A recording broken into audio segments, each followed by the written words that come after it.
We are witnessing a genuine paradigm shift in how chronic subdural hematoma is managed. And it's being driven by EMA, as we call it, embolization of middle meningeal artery. For decades, the standard treatment for chronic subdural hematoma was straightforward, surgically drain the blood collection. While surgery is effective in the early phase or short term, recurrence rates have remained frustratingly high, 20 to 30%, as I said earlier, because surgery removes the blood but does not address the underlying disease process. We now understand that chronic subdural hematoma is not simply a static bleed, it's a dynamic inflammatory condition sustained by the fragile, abnormal blood vessels in the subdural membrane. These vessels are largely supplied by the middle meningeal artery. Embolization targets the root cause. By blocking that arterial supply, we interrupt the cycle of inflammation, membrane formation, and rebleeding.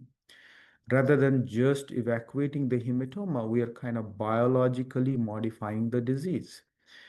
High-quality randomized trials, including our own EMACAN trial, have demonstrated that adding embolization to surgery significantly reduces recurrence.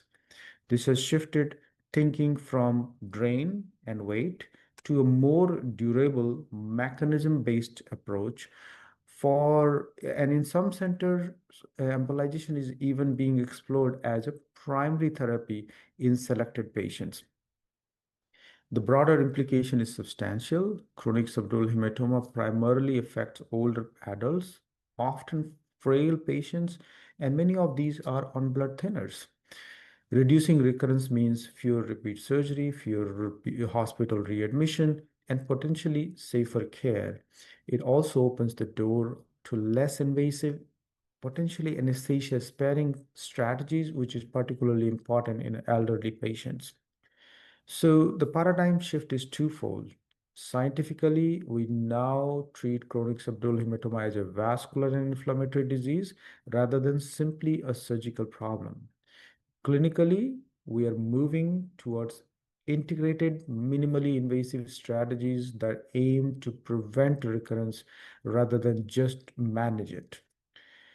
The evolution represents one of the most significant advances in neurosurgical care for older adults in decades, honestly speaking.